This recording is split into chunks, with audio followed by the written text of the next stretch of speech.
झारखंड के पूर्व डीजीपी और फॉर्मर आईपीएस अधिकारी परवेज हयात साहब हमारे साथ इस वक्त मौजूद हैं। बहुत बहुत शुक्रिया समय देने के लिए, हमसे बात करने के लिए। परवेज साहब, सवाल सीधा यही है, एक सवाल पूछा जा रहा है कि क्योंकि मैदान में सिराजुद्दीन कुरैशी पैनल के डॉक्टर माजिद तालीकोटी भी हैं, उसके अलावा अगर बात की जाए तो बहुत बड़े नेता, कांग्रेस के दिग्गज नेता सलमान खुर्शीद साहब भी मैदान है और उनके अलावा बहुत सारे लोग मैदान में हैं। लेकिन क्यों अफजल अमानुल्लाह, क्यों चुने लोग अफजल अमानुल्लाह साहब? इसका जवाब आपसे चाहते हैं। हाँ, बिल्कुल आपने सही सवाल पूछा। तो मैं बताऊंगा कि अफजल अमानुल्लाह साहब जो कि former secretary to government of India है, he is the only first bureaucrat who has been the secretary to government of India, and he served in many positions in state of Bihar, and also he has served in Jeddah, Saudi Arabia as a consul head. तो आप देखिए इसमें there are three sets of people. वो लोग हैं जो 20 साल तक सेंटर में रहे, एक जो प्रेसिडेंट के लिए लड़ रहे हैं, और जो प्रेसिडेंट रह चुके हैं 75 ईयर्स के बाद उनको हटा दिया गया, हटना पड़ा। अब वो प्रेसिडेंट के बाद अब वो ब्यूटी जो बहुत ही उस वकार से बहुत नीचे है, ब्यूटी तो बहुत से मेंबर्स होते हैं उसमें, ब्यूटी के लिए लड़ रहे हैं, अपने बच्चे को लड़ रहे हैं। तो ये जो पुराने लोग हैं, पहले तो ये नहीं, उनको अकाउंट फार करना होगा। जितने लोग प्रेसिडेंट का लड़ रहे हैं, ब्यूटी का लड़ रहे हैं, अब 20 ईयर्स तक वो रहे, जिनका परफॉर्मेंस इतना खराब रहा कि हमारे सेंटर का वकार जब ये शुरू हुआ था, जो इसके फाउंडर्स थे उन्होंने क्या खूबी से इसके जो बनाए थे ऑब्जेक्टिव्स एंड एम्स, और आज किस हालत पे आ गया है। एक मामूली एक लाइजनिंग अड्डा और अनवांटेड लोग आके बैठने लगे हैं, नॉन मेंबर्स, और यहाँ पे शादी खाना का तरह का इसका हो गया। और कभी नहीं लगता है कि इंडिया इस्लामिक कल्चर सेंटर इसका नाम है। इसका मतलब था कि हम इंडिया का जो इस्लामिक कल्चर है वो rest of the Muslim world, Islamic world से डिफरेंट है। तो हमारा इसको प्रमोट करना था, हमारी गंगा जमनी तहजीब को प्रमोट करना था। इंडिया का जो इस्लामिक, देखिए एक जहाँ से जाइए दूसरी जहाँ शादी के तौर तरीके, कश्मीर में कुछ हैं, झारखंड में कुछ हैं, तो अपना एक Islamic culture, India Islamic culture, मतलब हमारे इंडियन इस्लामिक कल्चर को प्रमोट करना था। लेकिन ऐसा कुछ हुआ नहीं। क्यों अफजल अमानुल्लाह साहब की बात कर रहे हैं कि वो 20 ईयर्स में जो लोग पहले काम कर चुके हैं वो वही लोग हैं जो बहुत बड़े मिनिस्टर साहब हैं हमारे, जिनका बहुत बड़ा वकार है। उनके यहाँ भी ज्यादातर वो चले गए जिनके खिलाफ पूरा का पूरा मेंबर्स थे कि साहब उन लोगों ने 20 साल में कोई काम नहीं किया, उनको हटाया जाए। आप चेंज चाहते हैं, इसीलिए चेंज करने के लिए एक टीम बनी जो अफजल अमानुल्लाह साहब सामने आए, और तो उनको पहले अकाउंट करना करेगा कि वो 20 साल में उन्होंने क्या किया। अगर 20 साल में, मैंने जब एजीएम में 2 बार पूछा था कि आप 3-3 सवाल बता दीजिए सिराज कुरैशी साहब से, अबरार अहमद साहब से, और भी जो लोग उस टीम में हैं, तो उनके पास एक जवाब नहीं था। 2 आदमी रिजाइन करने को तैयार हो गए, क्योंकि कुछ किया ही नहीं था। They have no answer. आप बता दीजिए, अभी भी उनसे मैं पूछता हूँ व्हाट्सएप ग्रुप पे, कभी जवाब नहीं देते, जवाब देंगे भी नहीं। तो उनको क्या हक है? एक एमएलए, एक एमपी किसी कॉन्स्टिट्यूंसी में काम करता है, अगर वो अच्छा काम किया है तो वो उसको दोबारा कहेगा भाई हमने आपके यहाँ कुआं बनाया, ये बनाया, स्कूल खुलवाया, आप हमको वोट दीजिए। उन्होंने कुछ नहीं किया, फिर वोट मांग रहे हैं। इसका मतलब उनका वेस्टेड इंटरेस्ट है। 2 चीजें, वो वेस्टेड इंटरेस्ट उसमें है, और बहुत से लोग बोलते हैं कि साहब उसमें फाइनेंशियल इरेगुलरिटीज हुई है, या तो इनको डर है कि हम अगर ब्यूटी में आ जाएंगे तो हम अपने आप को प्रोटेक्ट कर पाएंगे। कल आने वाले अफजल अमानुल्लाह साहब ने अपने रेडियो स्पीच में कहा है कि जैसे गवर्नमेंट में होता है कि एक व्हाइट पेपर निकाला जाएगा, अगर फाइनेंशियल इरेगुलरिटीज हुए, जो लोग जिम्मेदार होंगे उन पर एक्शन होगा। तो एक वो ग्रुप गैंगअप करके वो स्प्रेड आउट हो गया है। कुछ एक साहब जो पहले 4 साल सिराज कुरैशी के खास आदमी थे, सेक्रेटरी बने, वो प्रेसिडेंट का लड़ रहे हैं।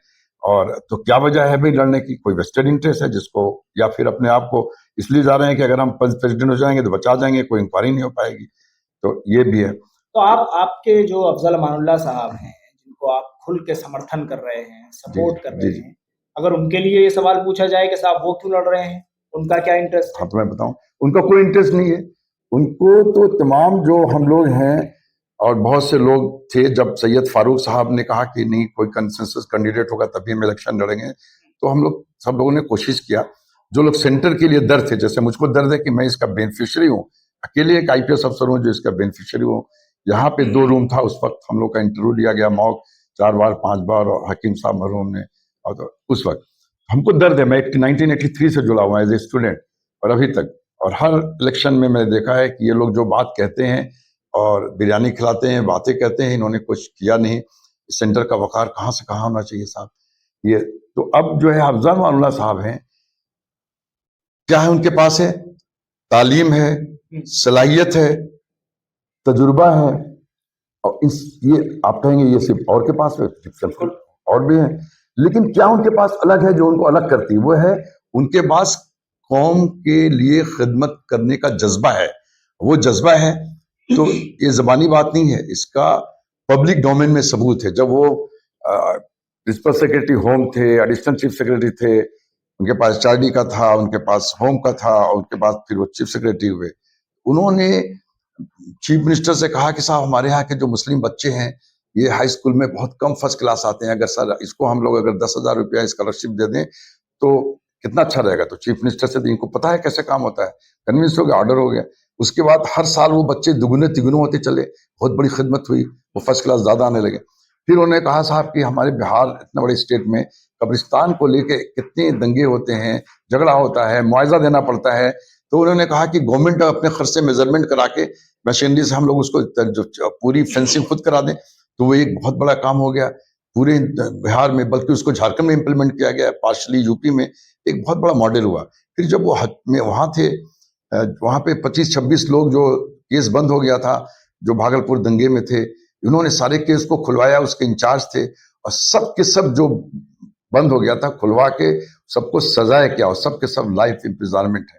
कितनी बड़ी जस्टिस किया कौम के लोगों के साथ जिनके साथ दंगा हुआ, फसाद हुआ।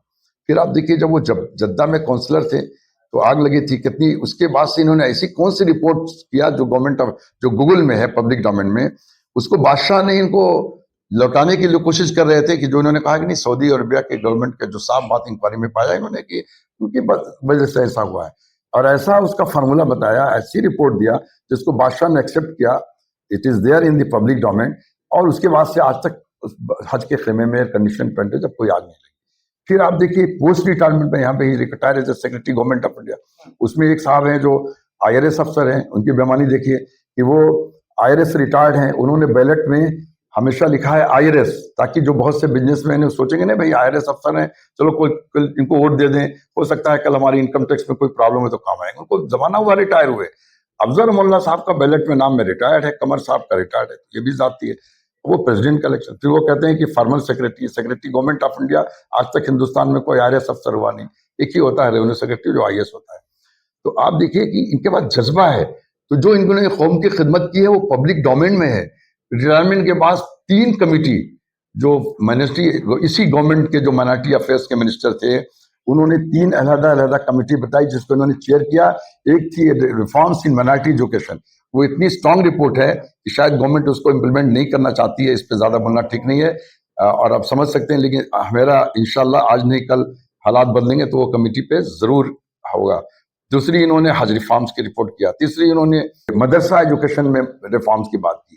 वो कमेटी में इतना काम किया रिटायरमेंट के बाद, तो इनके अंदर कौम का जज्बा है। अच्छा। ये कहते हैं कि हम सेंटर में, और दूसरा है कि कैसे दूसरों से लगा, एक तो इनके पास जज्बा है जो हमने बताया पब्लिक नाम, दूसरा है कि ये इनके पास पूरा वक्त है, he has not no personal interest, there are some people who have a business interest कि अपने प्रमोट करेंगे बिजनेस को, जो है मान लीजिए इनके पास कोई पास बैगेज नहीं है कुछ, या किसी का कोई पॉलिटिकल इंटरेस्ट है, ये सेंटर की खिदमत करना चाहते हैं, उसके खिदमत का जज्बा है, और कहते हैं कि साहब अपने हर जगह कि मैं पूरा का पूरा वक्त दूंगा सेंटर में, इतनी चीजें करनी है ताकि लोगों को वकार लगे, एक मेंबर्स आए उनको बैठने के लिए तो करें, तो ये जज्बे में। उसके अलावा कहते हैं कि क्वालिटी टाइम, तो क्वालिटी टाइम किसके पास है? कोई प्रोफेशनल काम में बिजी है, कोई बिजनेस में बिजी है, अकेले इंसान है जिनके पास कोई काम नहीं है, पूरा काम देंगे सेंटर को। फिर ये कहते हैं कि मैं सेंटर की खिदमत के लिए, मुझे मालूम है कि गवर्नमेंट में काम कैसे होता है, तो और सेंटर में अगर इंडिविजुअल कोई मेंबर है, बहुत बड़ी बात है, उनकी कोई परेशानी है तो उनका कहीं काम फंसा है तो गवर्नमेंट के हर दफ्तर में मैं जाऊंगा, और मुझे मालूम है कि सरकार में काम कैसा होता है, हर जगह इनके जूनियर अफसर बैठे हुए जाएंगे, काम कराएंगे। फिर तीसरी बात कहते हैं कि अगर खुदा न खास्ता अल्लाह ताला ने मौका नहीं दिया तो चूंकि अब तमाम मेंबरान्स के साथ, बड़ी अच्छी बात कह गए लखनऊ में भी और जगह में सुना, तो मेंबर्स के साथ मेरा रिश्ता जुड़ गया है, हमारा रिश्ता मेंटेन रहेगा, उसके अगर नहीं भी जीतेंगे तब भी हम इस सेंटर की खिदमत के लिए, और जो इंडिविजुअल मेंबर्स हैं उनके खिदमत के लिए हम सरकार के किसी भी दफ्तर में जा सकते हैं, डेस्क अफसर के पास भी जाएंगे। एक आखिरी सवाल आपसे करूंगा और उसके बाद इंटरव्यू खत्म करते हैं। मुझे ये बताइए कि इतने सारे जो पैनल हैं और इतने सारे जो लोग मैदान में हैं, 7 प्रेसिडेंशियल कैंडिडेट हैं इस मुकाबले में, ये मुकाबला आपकी नजर में किसके बीच है? जल्दी से इसमें सिर्फ 2 आदमी के बीच में है। हमारे जो फॉर्मर मिनिस्टर साहब हैं उनका वकार बहुत बड़ा है, दोनों स्टेफेंस में पढ़े हैं। हमारे अफजल मामला साहब ने भी स्टेफेंस से मास्टर इकोनॉमिक्स किया है और इन्होंने पब्लिक पॉलिसी में हार्वर्ड से किया है, तो वो भी दोनों एजुकेटेड हैं। वो बहुत बड़ा है, मिनिस्टर का दर्जा बड़ा होता है। मिनिस्टर साहब का तो ये है कि वो 5 इयर्स मिनिस्टर ऑफ अफेयर्स थे, कारपोरेट के और माइनॉरिटी अफेयर्स। तो मुझे मालूम नहीं है कि सेंटर की खिदमत के लिए उन्होंने जरूर कुछ किया या नहीं किया। ये तो आप जो पुराने मेंबर्स हैं या सेंटर में जो लोग हैं उनसे पूछिएगा कि उनको तो बहुत मौका। वो तो आप बताइए, एक होम मिनिस्टर को कहा जाए कि वो पुलिस कमिश्नर दिल्ली का काम करे तो कामयाब होगा? उनका दर्जा बहुत बड़ा है, उनको तो तमाम ऐसे अदारों को मेंटरिंग करने का उनको काम करना चाहिए था। वो क्यों इलेक्शन में है तो अल्लाह बेहतर जानता है कि उनका क्या इंटेंशन। अफजल भाई जो हैं ये इसलिए हैं कि ये सादे आदमी हैं, ईमानदार आदमी हैं। कहते हैं कि मैं अपना काम इंटीग्रिटी से करूंगा और ईमानदारी से करूंगा। और दूसरी चीज कहते हैं कि अगर इसमें कोई जो फाइनेंशियल इरेगुलरिटीज पहले हुई है तो जैसे गवर्नमेंट में होता है हम उसका एक व्हाइट पेपर निकालते हैं। सलमान खुर्शीद साहब को चुनाव नहीं लड़ना चाहिए था आपके हिसाब से? नहीं, हर आदमी को चुनाव लड़ने का मेरा ख्याल है कि उनका दर्जा बहुत बड़ा है।